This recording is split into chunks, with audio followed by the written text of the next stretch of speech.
Welcome back to the South Stands, a Buckeye football podcast by Ohio State fans for Ohio State fans from the West Coast. I'm your host, Zach Moore. Today is Thursday, November 2nd, 2023, and I'm very happy to be joined once again by fellow South Stands contributor, Paige Van Horn from Denver. PVH, how's it going, buddy? Dude, it's going really well. It's going to be a two-man show. We're going to miss Chad, but yeah, man. I mean, come on. Let's just get it out there. You know, our boys are 8-0. You and I didn't think we would be at this point at this stage of the season. We didn't. They're ranked number one in the country, and Michigan is basically a cheating dumpster fire of a football program. I mean, like, if you can't be happy right now, Buckeye fans, I don't know how I could possibly help you. Well, yeah, you set us up there nicely, PVH. What we will dive into both of those things: Ohio State's number one ranking in the college football playoff rankings. We'll obviously going to talk a little bit about the Michigan sign stealing scandal as well, but you and I really haven't had a chance yet to talk about last week's result. Ohio State going into Madison, getting a hard-fought 24-10 win over the Badgers. So let me turn the floor over to you for a couple minutes before we move forward here. I just want to get your thoughts on what you saw in that performance from the Buckeyes. Well, I think it's kind of what we expected, right? Yeah. I don't think either one of us expected it to be a blowout. It would be a tough atmosphere, although I thought they would, be excited to play at night and, they wouldn't be intimidated by that, which I don't think they were. It was somewhat of a clunky performance at times, but, the big takeaway, I mean, I guess I would ask you, like, I never felt at any point like, yeah, they're going to lose this game. Mostly because the defense was so dominant, and right. Wisconsin really couldn't do anything offensively. At any point, did you really feel like we were in any danger of not winning that game, even though it was pretty close for most of it? Yeah, I mean, you've seen me before, right? I tend to run, I tend to be kind of, a high-strung Ohio State fan. So there were some nerves, but really? I kind of knew deep. I knew deep down Ohio State. To answer your question, no. I never felt at any point like, oh my God, we're going to lose this game. I was a little nerved up there just briefly in the third quarter when Wisconsin tied it up at 10. But I have ultimate faith in this defense. And so neither did you. You didn't really feel like at any point they would lose. No, and when Wisconsin drove the field, which was weird to see. Of the second. But there's always won a game, it feels like, right? And that's not even this. It feels like that's going back multiple years where they would give up a lot of those types of drives in previous years. But any defense is going to give up a drive or two, and then the answer right away. Yes. Right. Totally alleviated any concerns at that point, and so. That's exactly how I felt. After that touchdown, the immediate answer, I felt much better, and I felt like we were going to do what we needed to do to get out of there. Sorry, go ahead. Yeah, no, and was it the most aesthetically pleasing game to watch? Absolutely not. But I mean, taking it even higher up, I mean, I think what's funny is that, and to your quote, like it's an old pair of dirty underwear or whatever, it feels very comfortable. Comfortable old jeans, yeah. Jeans, yeah. Yeah, what I'd said, just for the benefit of our listeners, what I had said was that, watching Ohio State win with their defense and run game in late October in Madison, it feels like a comfortable old pair of jeans, right? That's just Big Ten football at this time of year. So anyway, that was the quote. Yeah, and that's true. I mean, and I think there has been an adjustment for all of us because we're just so used to this prolific offense. Yet, we've had to endure just, brain farts on the defensive end that just are maddening. But as long as you get the W, that's all that ultimately matters, obviously. And I'm just getting more and more comfortable with the fact that the defense is going to carry the day. And, anybody that beats us is going to have to put up a number that I think our offense is going to be able to match. And the defense is just playing so well that gives me, it lowers the anxiety level when it's just not a, run out blowout that we've been, sort of accustomed to over the years. Not that we would expect that against a team like Wisconsin, but it just gives like a warm, and to your point, like a warm and fuzzy feeling, like the defense is going to carry us while the offense, like McCord, it was just not the best No, performance. he struggled in the first half for sure. Three first half turnovers, for McCord, yeah. Yeah, and then I mean, I think the biggest thing for me, obviously, like I mean, Trey was a difference maker. He was. And I don't ever really remember him, I mean, maybe it's just been so long, but it was just obvious, right? Like you can see the things that, we've all sort of maybe, expected from him over the last 3 years. So that was phenomenal to see. And I think the game plan that Day had for Trey, right? Like, get him out on the perimeter, involved. Yeah. On the perimeter. Again, like if you're an opposing defense, like you cannot stop everything. So that was phenomenal. And it's ironic that Chad is not here to do his victory lap as we're lapping in the glory of Trey, his boy. But so that was huge. And then, the other thing, and God knows that this is beyond me, but I'm guessing you probably saw Urban Meyer did like his whatever urban thing, and he was breaking down the offensive line, and had some high praise for those guys. Yeah. And was saying, quite honestly, they weren't very good to start the season, and really were performing at a higher level. So this is way beyond my untrained eye. But to me, that's the biggest thing, right? Like, shit, if those guys are getting better, and I'll take Urban's, opinion more than mine or yours or anybody else's, and if he's seeing it, that's a pretty goddamn bullish thing for the Buckeyes going forward.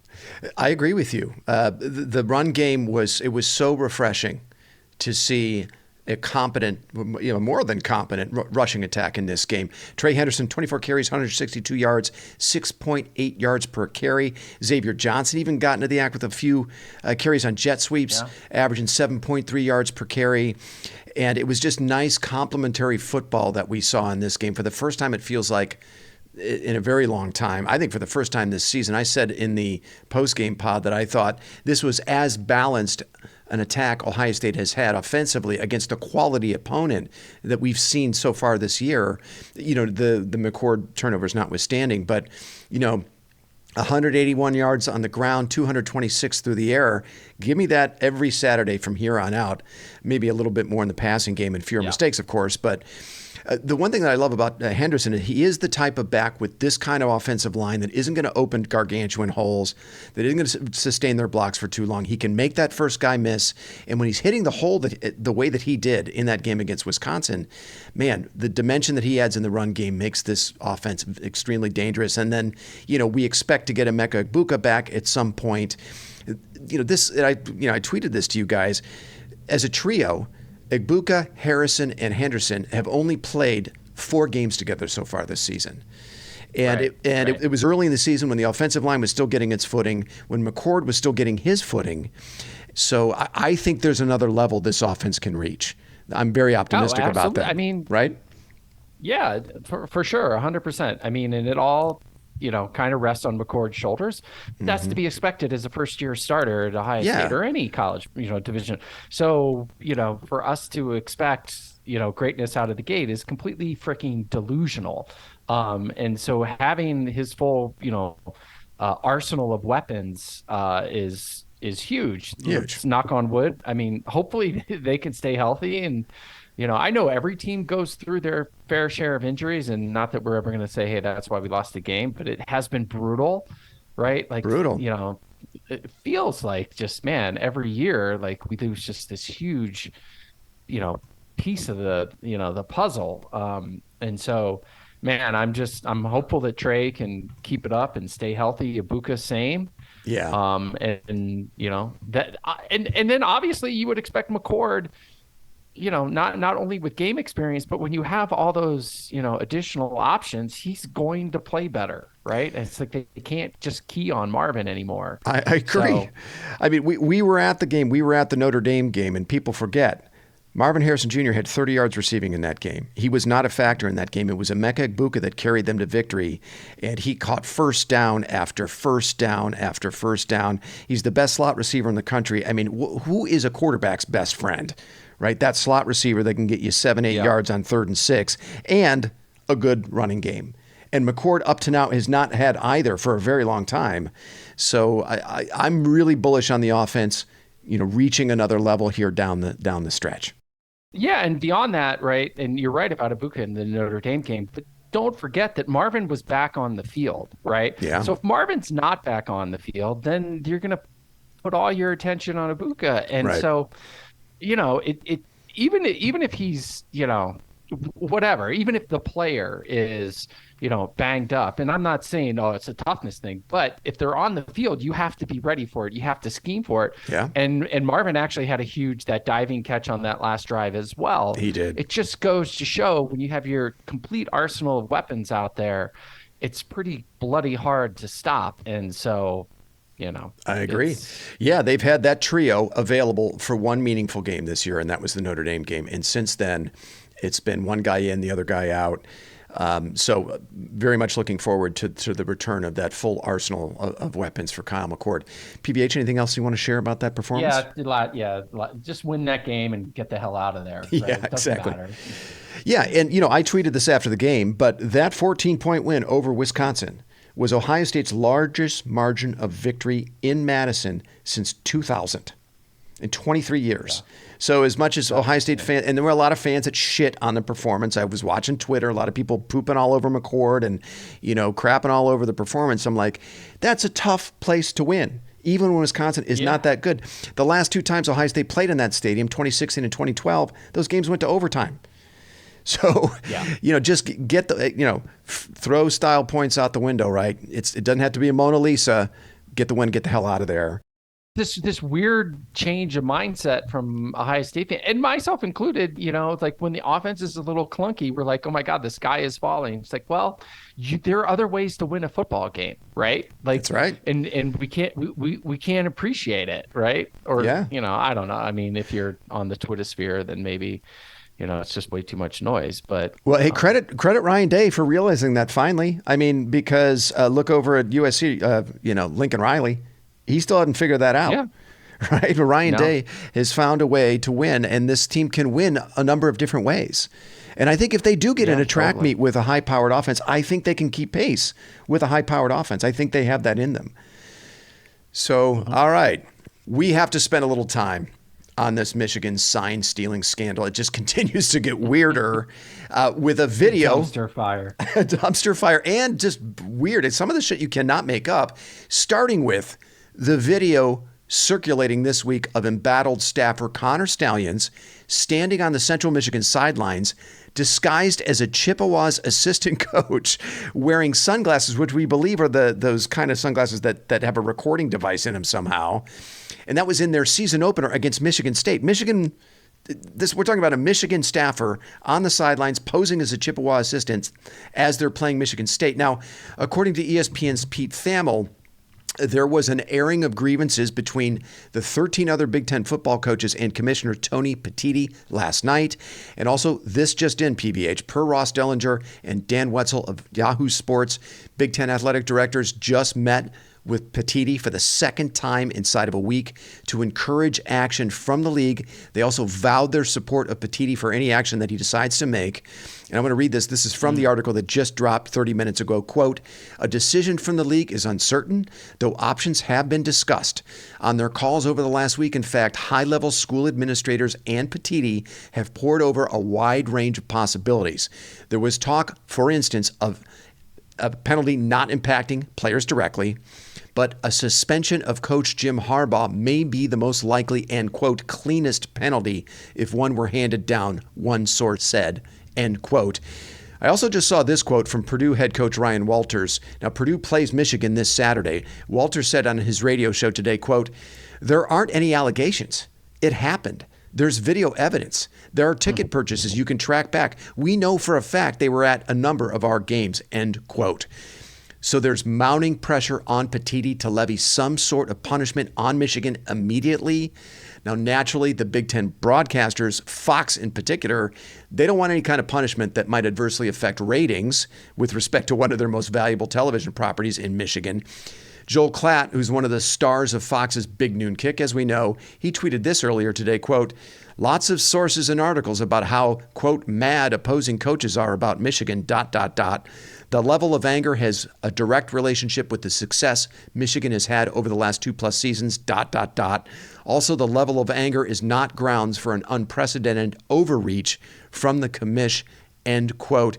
That's clearly Joel Klatt, the Fox employee, talking, not Joel Klatt, the former Colorado quarterback and analyst. Pretty weak sauce by Klatt, I thought. But I guess money fucking talks, and he's clearly towing the line for his employer.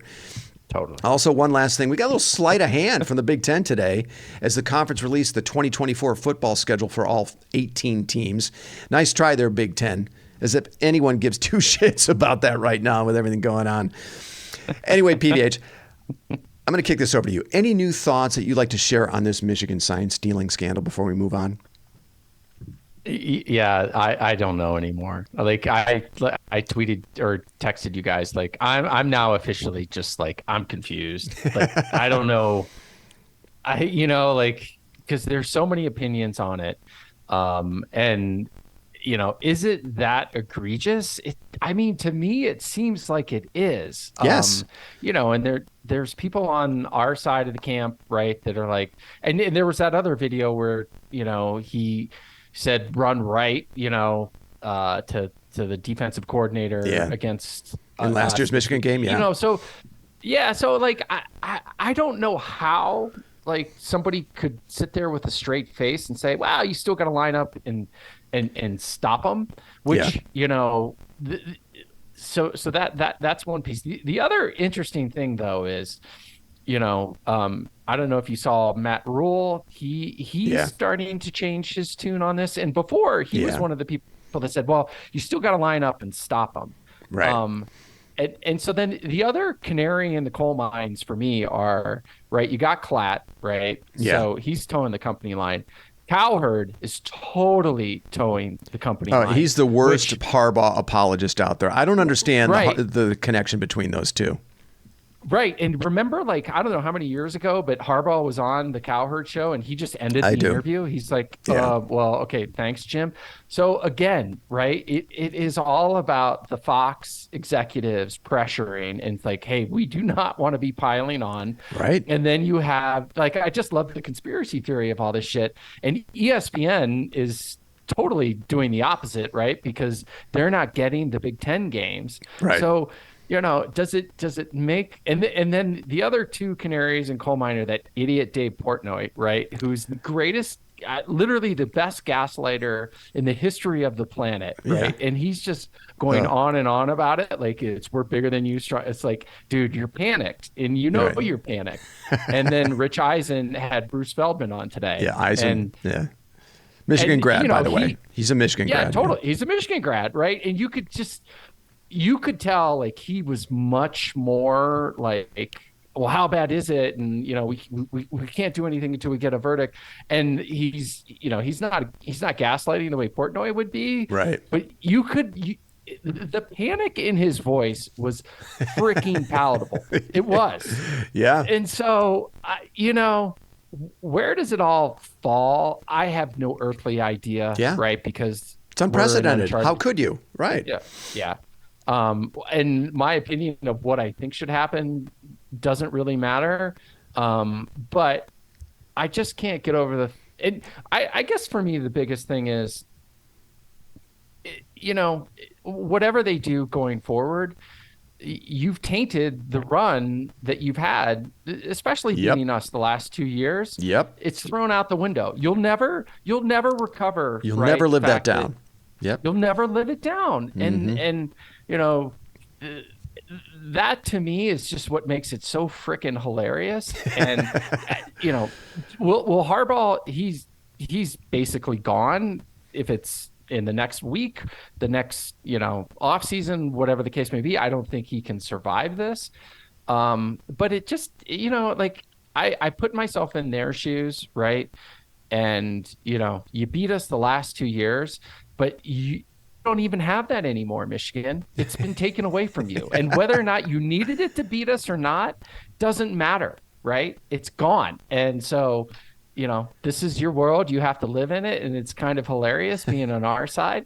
What they should do going forward, I have no freaking earthly idea. Yeah.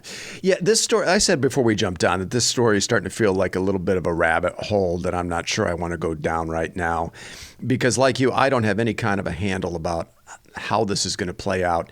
If the claims are true, though, I don't know how you can allow Michigan to compete for the conference championship this year, knowing that they probably still maintain a huge competitive advantage over their remaining opponents from the impermissible advanced scouting that they've already done.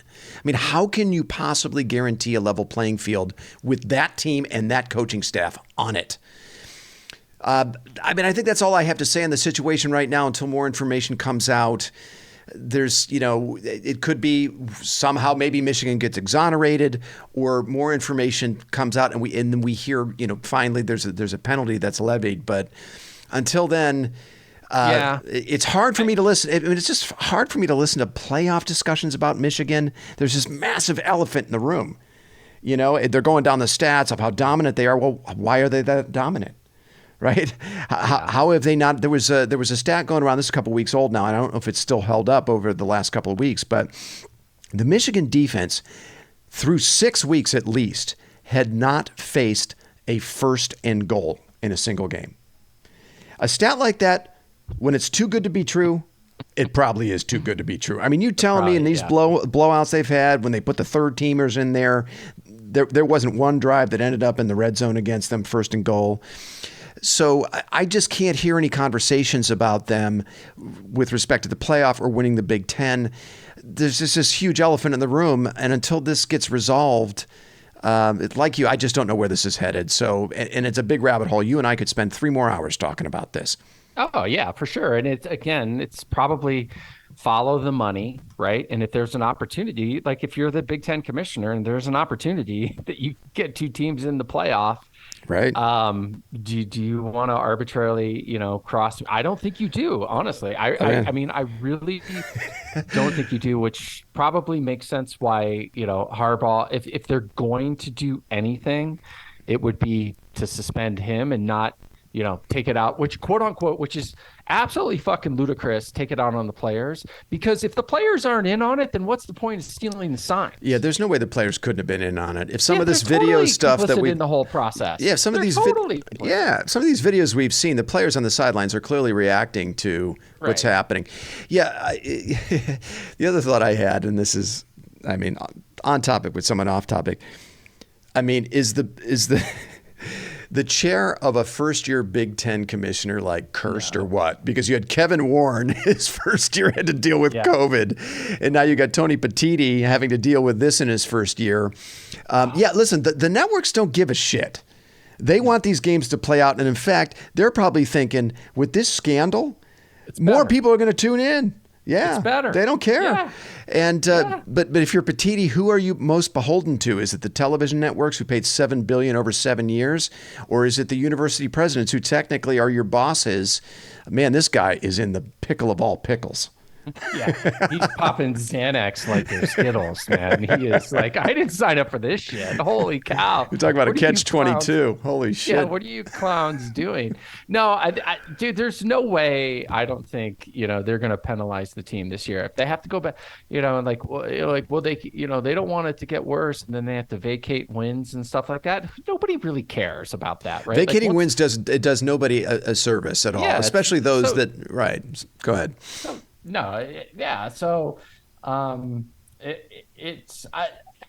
it is literally the greatest soap opera since like General Hospital in the 80s. It's just so fucking juicy. It's amazing. It's great. It's a win-win. Where it all ends, I have no idea. And I'm enjoying every minute of it. I'm sorry. I love it. All right, let's turn our attention to number 1 Ohio State visiting Piscataway to play Rutgers. Yes, the Buckeyes do play football this coming Saturday. We got to talk about it. The game is a noon Eastern kick on CBS. The line is Ohio State minus 18.5. The over-under is 42.5. The Buckeyes lead the all-time series between these two schools, as we well know, 9-zip, and that includes a 49-10 win by the Buckeyes in Columbus last season. So, PVH, what I thought I would do here is we'll do our normal thing of kind of looking at this game from each side of the ball. Now, Greg Schiano has the Scarlet Knights playing pretty damn well, though. They come into this game off a bye at 6-2. Their only losses were on the road at Michigan 31-7 and at Wisconsin 24-13. Now, of course, those are probably the only two good teams they played. However, Rutgers ranks 9th nationally in total defense. Pretty salty on that side of the ball, PVH. They're also 9th in defensive yards per play. They're 13th in scoring defense. They're 2nd nationally in pass defense, allowing 156 yards per game. But again, I don't know that they've faced any team that is any competent passing games at all. They're 37th nationally against the run. They also don't allow a lot of explosive plays. Funny enough, they actually rank 1st nationally in allowing opponent scrimmage plays of 30-plus yards, just ahead of the Ohio State defense. The Rutgers defense has only allowed 4 scrimmage plays of 30-plus yards. Ohio State has allowed 5. They don't get after the quarterback like the last 3 defenses the Ohio State offense has seen. Purdue, Penn State, and Wisconsin all rank in the top 30 nationally in quarterback sacks, but Rutgers all the way down at 71st in that category. The Rutgers defense is led by linebacker Mohamed Toure. He is 2nd on the team in tackles. He is also one of the team leaders in quarterback pressures, according to PFF, with 19. And he's Rutgers' 3rd highest graded defensive player, according to PFF, with a grade of 80.6. So he's a guy to watch out for. Another player to watch is safety Flip Dixon. I kind of like that name, who is 4th on the team in tackles. Dixon is 2nd on the team in snaps played. He never leaves the field, so he's a player that the coaching staff really trusts. He's also Rutgers' top graded defender with a grade of 85.7. Rutgers also has a good cornerback in Robert Longerbeam. Man, listen to that name. Robert Longerbeam. He leads them in pass breakups. Longerbeam is also their 2nd highest graded defender, according to PFF, with a grade of 85.7. Longerbeam also has an excellent PFF grade for coverage of 80.9. One other thing I'll note here, Davison Igbinosun's brother plays in this secondary as well. They're both New Jersey kids. All right, PVH, I want to kick this over to you. What will you be watching when Ohio State has the ball against this salty Rutgers defense? Yeah, I mean, you got to give it to Greg Schiano. He puts together good defenses when he's not the Ohio State defensive coordinator. It's pretty astonishing. Again, I'm not, you know me, I'm not great on the hypotheticals. Just keep doing what, progress, get better offensive line, run the ball, control the game. Mm-hmm. Just it'd be good to, have Ibuka back and Trey do his thing. Yeah. I'd like to maybe see, I don't know. Cade was a non-factor last week. Yeah, he was. 0 targets for Cade. Yeah, it was last a little weird. Yeah. But, I don't know. Maybe Wisconsin say Cade Stover's not going to beat us. I think he's a little nicked up too. He had a big contraption on one of his knees as well. I don't think he's totally healthy. Yeah. Yeah. I mean, we'll get into it. This game does have me concerned though. And so, what do I want to see on one side of I mean, I think we know, who we are at this point. Like I expect stellar defensive play. And maybe some clunkiness on the offense if we don't get that, and maybe how's Kyle's ankle, right? I mean, that was huge. Didn't look good coming out of the Wisconsin game. So Ohio State, do your thing. If you do your thing, you take care of business. We'll be fine. But if you don't, this game has. And I'm going to stop answering your specific question. This is the off 2 tough road, one last road game, Penn State, noon in Rutgers. This is the letdown game of letdown games, and you cannot fuck around with this team. And that's why, a noon start, I'm sure it's going to be nice and gray in New Jersey this weekend. It's got me a little worried. Okay. I'll leave it there. All right. I'm going to be watching Kyle McCord like you and that left ankle. McCord had a rough first half last Saturday in Wisconsin, as we've already discussed. Slow starts are kind of his MO now, but so are strong finishes. I'm hoping we finally see the return of Emeka Egbuka. He has not played since Maryland. And I said this to you guys over text, and we mentioned it earlier, right? Egbuka, Harrison Jr., and Trey Henderson is a trio. Only played 4 games together this season. We've already discussed this. Against a pretty good Rutgers defense, it would be nice for McCord to have his full complement of weapons finally in this game. So I'm really hoping we see Egbuka. I want to see Trey Henderson string together a few good performances in a row. I don't feel like we've seen that in his career. He was huge last week against Wisconsin. Give him credit, over 200 yards, total, if you consider both rushing and receptions. But can he replicate that again this week and beyond? This is interesting. Henderson has yet to post 3 consecutive 100-yard rushing performances in his career at Ohio State. And he has the chance to do that this week against Rutgers. He ran for 104 against Notre Dame, 162 against Wisconsin. Now, granted, those 2 games are 5 weeks apart because of an injury. But technically, if he goes for 100 against Rutgers, that would be 3 straight for him for the first time in his career. So there's an opportunity for Henderson there to start building, I think, some momentum as we head into the month of November and head toward that Michigan game. Now, we found out earlier this week, by the way, that Mayan Williams had season-ending surgery on his knee. Will we finally see a little bit of Dallin Hayden in this game? We know Henderson and Chip Traynor get the lion's share of the carries, but Ryan Day said earlier this week that Hayden has been elevated because of the Williams injury. Will we actually see him play? TBD. We'll find out. Yeah. So with McCord a little banged up, I'd like to see if the run game can provide some relief and some balance for this offense. I mean, last week I said it's like a comfortable old pair of jeans, right? We saw some balance. 226 through the air, 181 on the ground. Give me that all day, every day. And that's how you win Big Ten football games in November. Anything else you want to say about the Ohio State offense against the Rutgers defense before we move on, PVH? Yeah, no, as you were talking and then you touched it, that I think in Ryan Day, he had a comment about Hayden. That's interesting, right? Come on, dude. Did you expect guys to play for 5 years or be in the program for 5 years? Go. Why what are we doing? Waiting? Come on, what are we doing? And, which maybe it won't matter, right? Because if Trey plays his game, then, we're not going to need him. It's only when, Trey's been out and then we're doing running back by committee where you're like, that guy might be, worth getting a few more snaps. Absolutely. It's and then it's hilarious, right?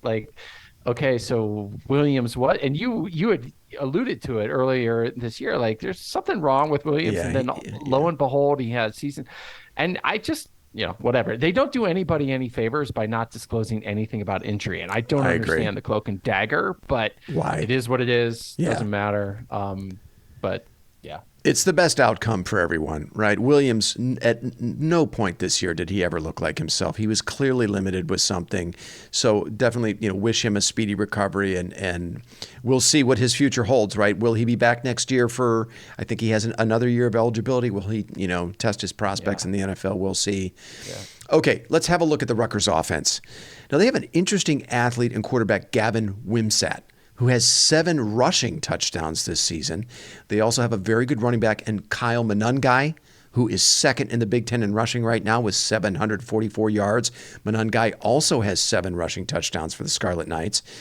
Rutgers comes into this game a respectable 40th nationally in rushing offense, averaging 179 yards per game, so not bad.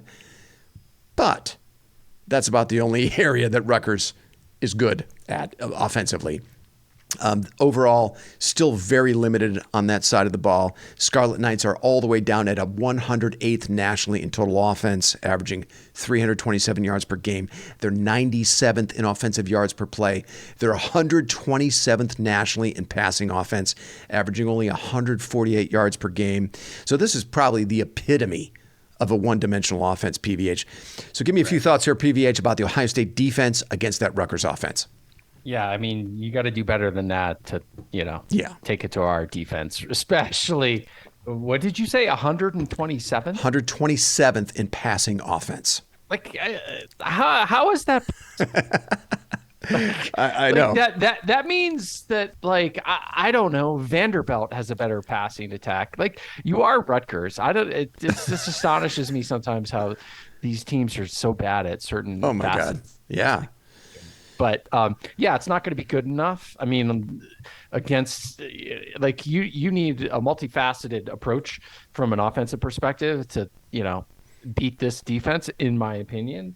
So, they're gonna. I would expect them to put their corners on islands against their wideouts I would think and so. stack the box and stop the run and beat us with the pass if you can. Is probably what, I don't know, like heavy RPO. So, put steel chambers on that guy if he likes to run the ball a lot or whatever the case may be. Have somebody just follow him all around the field. But I just don't know how an offense like that is going to be able to sustain drives and put up points against our defense. I agree. Just play to your standard, Buckeyes. Be fundamentally sound. Tackle well. Wimsatt and Monange, they'll hurt you if you're not fundamentally sound. You don't tackle well. But if you look at their numbers against the only two good defenses they faced this season, Wimsatt and Monange combined for 56 yards rushing against Michigan, and they combined for 59 yards rushing against Wisconsin. So I tend to think the Buckeyes could do the same in this game. Buckeyes will likely be without Lathan Ransom in this game. Now, he had to leave the Wisconsin game last Saturday with a non-contact injury to his foot or ankle. And as someone who's blown out his Achilles before, I watched the replay. I hope that's not the case. But he would be a big loss for them. Thankfully, Ohio State does have some depth. I think it's probably going to be Sonny Styles moving into the bandit role with Jordan Hancock then sliding in at the slot. So I think the Ohio State's going to be just fine, certainly in this game. PVH, anything else you want to say about the Ohio State defense against the Rutgers offense before we move on to our concernometer scores? I was concerned Ransom tore his Achilles too. And I mean, if he did have surgery, we would know. Like, they would say that. So, yeah, get that guy healthy for Michigan, right? I don't want to see him on the field for any games until Michigan, right? Because he's a gamer, right? And yeah, we have depth back there, but no more freaking critical injuries for this team. So, I'm hopeful that it was just he tweaked something and he'll be back in a few weeks, but do not rush that guy back whatsoever. Please. I totally agree, and I hope it's not serious. It's just hard to know, right? As you've noted, with the way crazy. they handle injuries and the vacuum of information around him, it's just hard to know if it's serious. Can we expect him back? Okay, PVH, let's fire up the concernometer. Give me your concernometer readout for this game. So I kind of alluded to it. I texted, I was earlier this week in 8, and I'm still up there. Wow. I mean, I'm not quite an 8. I'll bring it down to 6.5. Wow. But Okay. I'm very worried about coming off 2 tough games, Yeah. a noon start. And Shiano's going to pull some crazy ass flea flicker stuff. He's going to pull every trick out of the bag on offense. Ohio State, you can't fall for that. Banana in the tailpipe. Yeah, don't fall for the banana in the tailpipe. It just has letdown game written all over it for me. So, normally I should be at about a 4, but no, I'm at a solid 6.5. Wow. Okay. A very interesting role reversal between you and me this week, because my concernometer readout is at a solid 4. Salty Rutgers defense, I know, and we know, as you've noted, Shiano's going to reach into his bag of tricks for this game for sure. His teams also can usually do a little something on special teams, and we know special teams isn't our forte. And by the way, Rutgers had an extra week to prepare for this game. They were off last week. Off a bye. Buckeyes, as you've noted, a little beat up, coming off the Penn State, Wisconsin back-to-back. Now, otherwise, my concernometer readout would probably be a couple of points lower, as it usually is for Rutgers. But I don't know. Now you got me rethinking my concernometer score. I'm going to hold it at 4, PVH. Your concerns duly noted. Yeah, I mean, the gambling manifesto, this has a lot of, tried and true, variables to it, right? Yeah. I mean, the letdown after those 2, and make no mistake, like, that guy's a good coach, right? Yeah, he is. And in short order, he's, they're 6-2, bowl eligible. bowl eligible, and then the noon start. Yeah. So, yeah, I mean, Okay. I got to come out quick. Don't let them Yeah. hang around Ohio State. I'm with you. You're making a sound argument for a letdown performance in this game. I hope you're wrong. Okay, PVH, let's go to score predictions. Before you give me yours, again, the line is Ohio State minus 18.5. The over-under is 42.5. Now, it doesn't look like weather is going to be a factor in Piscataway. Temps in the high 50s to low 60s, overcast, only 2 to 3% chance of rain according to the Weather Channel. PVH, give me a score prediction for this game. So I had originally written down 28-21. Wow. I'm gonna adjust it a teeny bit and go 30-18. 30 to 18. Okay. That would be Ohio State's highest point total surrendered so far this season. The most points they've given up so far this season with the 17 they gave up to Maryland. So maybe you're thinking Rutgers gets a special teams touchdown or something. They block a punt, return a punt for touchdown I'm or something. worried about this game. Okay. For whatever reason, the score prediction out the window. Who cares? It's just, I just think I'm going back to the gambling manifesto, and this has all the hallmarks of an upset. I respect it. I got Ohio State 31-6. I'm counting on the return of Emeka Egbuka, and if that happens, I think we're going to see a little more juice from this Ohio State offense. I think the defense puts the clamps on a very limited Rutgers offense. And again, you go back to the only two good defenses Rutgers has seen. Wimsatt and Monangai didn't do shit against either of those two defenses. This Ohio State defense is at least as good as the two other quality defenses they saw in Michigan and Wisconsin. So I expect them to shut down Rutgers on that side of the ball. But I'm going to try not to overreact if this game is 10-6 or 14-6 at the half, because that's just the world the Buckeyes have been living in this season, man, right? Well, yeah, keep going. Yeah. So I think the Buckeyes pull away in the second half, but you and I are probably going to be talking at halftime. We might be a little nervous at halftime. Right. And it kind of goes back to what I was saying before. Like, I think we need to embrace, even if that's the case, right? Like, I think our defense will come through. I mean, they're, again, who have they played? I don't know, but those, they apparently have a pretty decent defense. Yeah.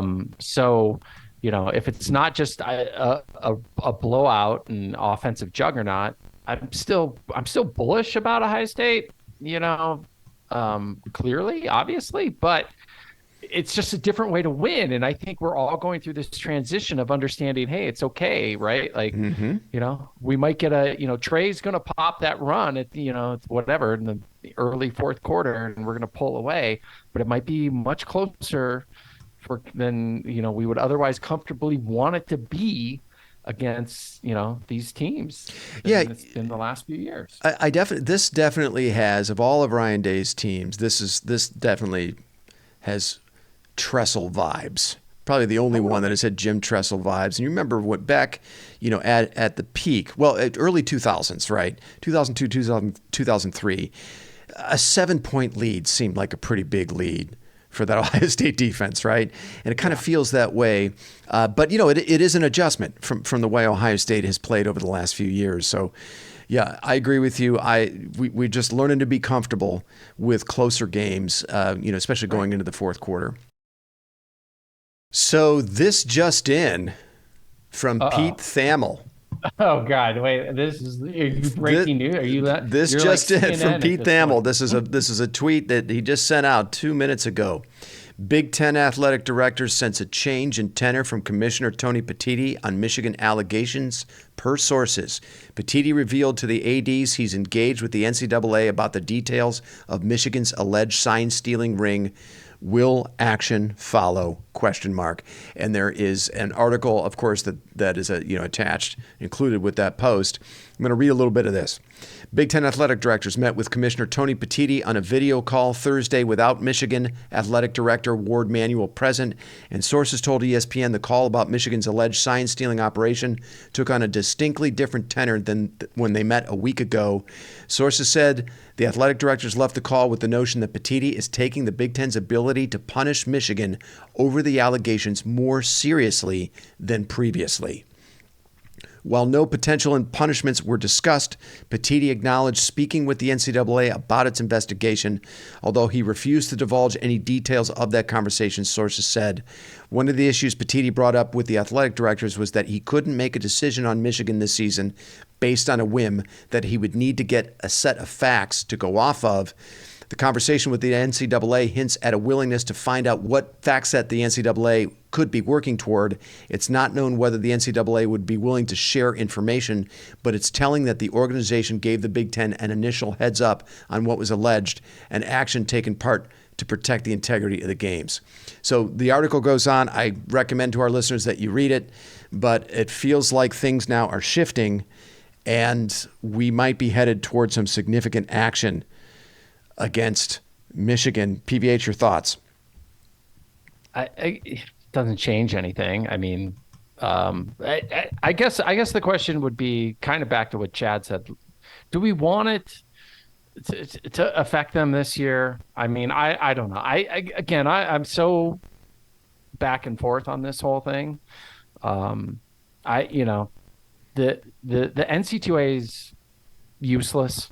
So what are you waiting for? Right. If you're going to wait for them, we'll wait and we'll die. We'll all die. They did it. We all know they did it.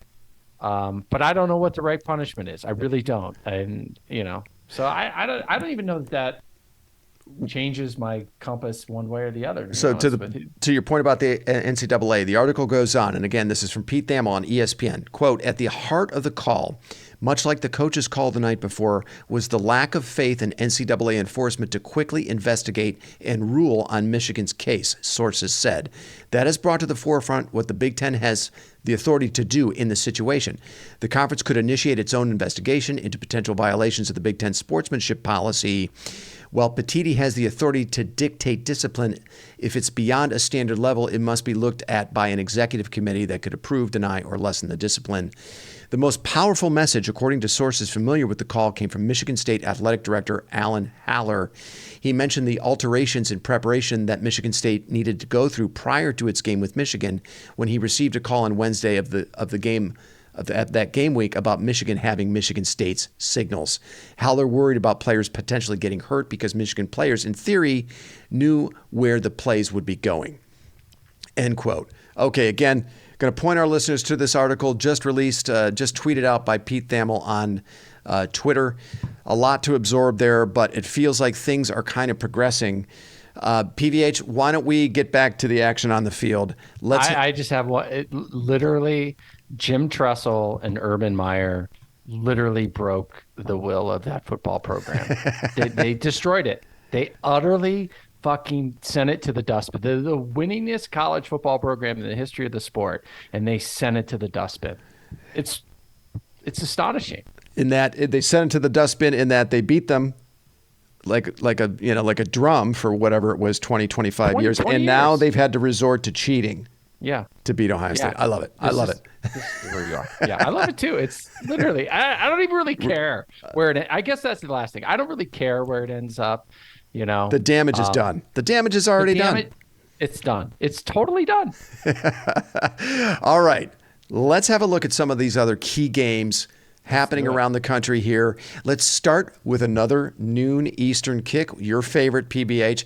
Notre Dame visits Clemson. That's 15th ranked Notre Dame at 7-2 visits 4-4 Clemson, having a rough season. However, the line is only Notre Dame -3. The over/under is 44.5. Who do you like in this game, PBH?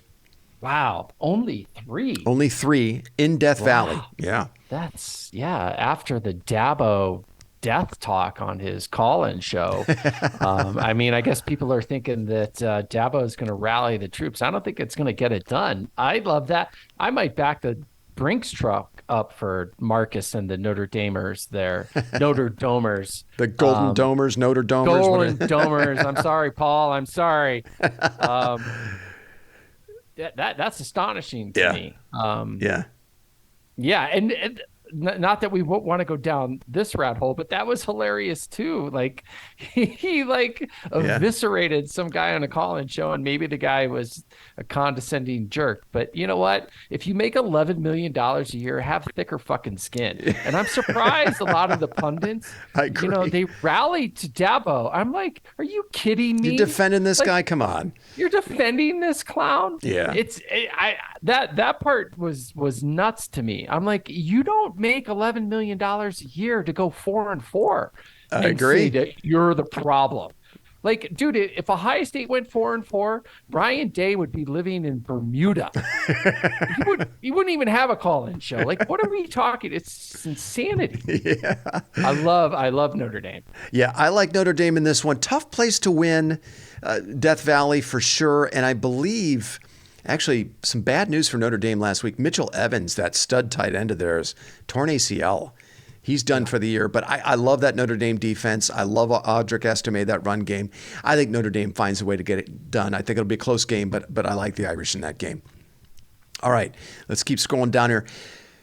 Number 12, Missouri visits Georgia in Athens. Number 2, Georgia. Missouri at 7-1. Number 12, Georgia undefeated at 8-0. Number 2 in the college football playoff rankings. The line is UGA minus 15.5. The over-under is 55.5. How do you see this one, PBH? It was close last year, right? It was very close. It was. Georgia still lost the game. Yeah. Yeah. So I'm taking the other way. I think Georgia. I'm not ever a big believer in Missouri, so I think Georgia crushes them. And I think Georgia's probably, like Ohio State, getting a little bit better and finding other ways to win since Bowers is out. So I'm going Georgia. Yeah, that's a good read on that game, PVH. I agree. I think Georgia rolls. Okay.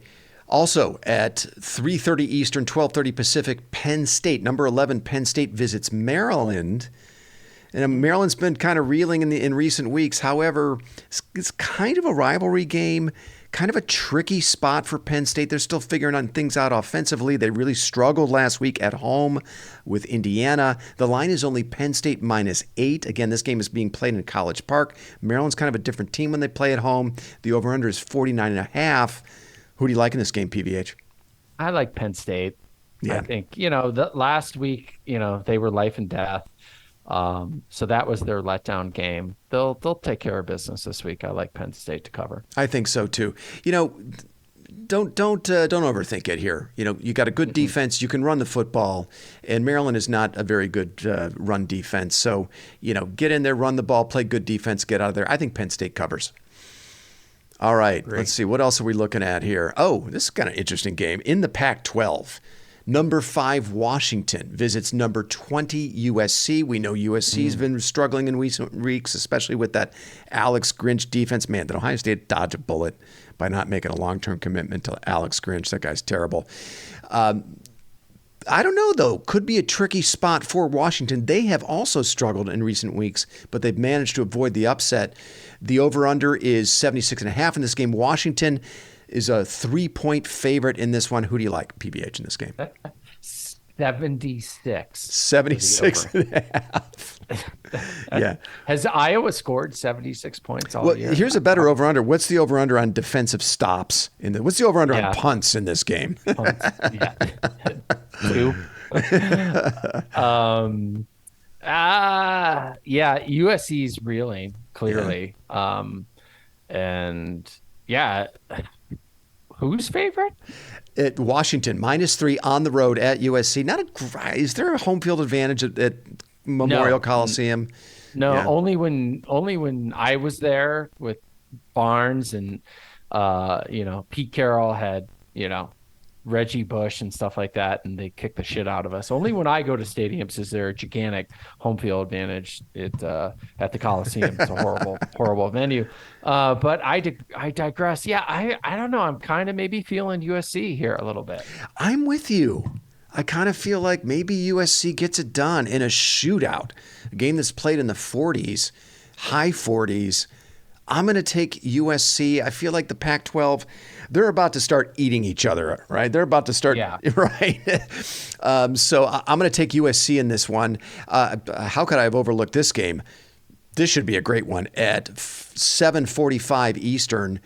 number 14 LSU at number 8 Alabama. The line is Alabama -3. The over-under is 61.5. Who do you like in this game, PVH? Oh, like Bama. I mean, if it were at LSU, I'd give them a puncher's chance, but I'm we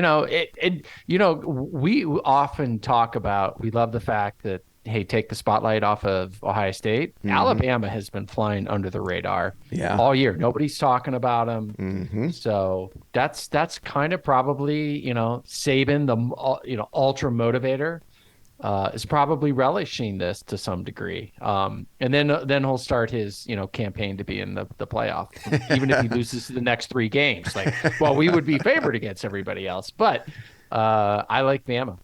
This should be a great battle between the Bama defense and LSU quarterback Jaden Daniels. Good player, Jaden Daniels. Over 2,500 yards passing already, 25 touchdowns, 3 INTs. Should be a hell of a game. It always is. I'll definitely be tuning in.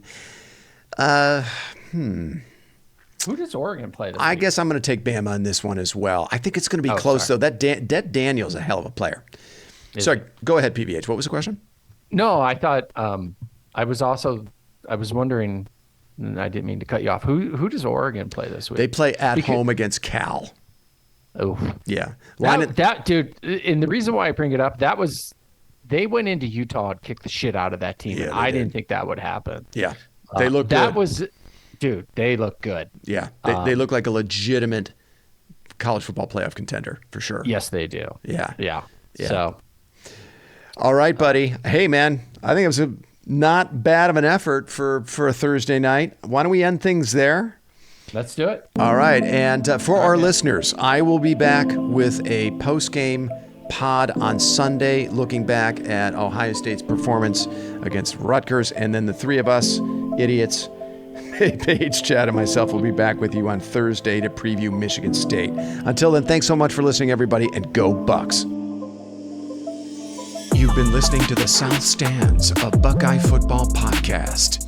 You can follow us on Twitter, Instagram, and Facebook, and visit our website at southstandsosu.com.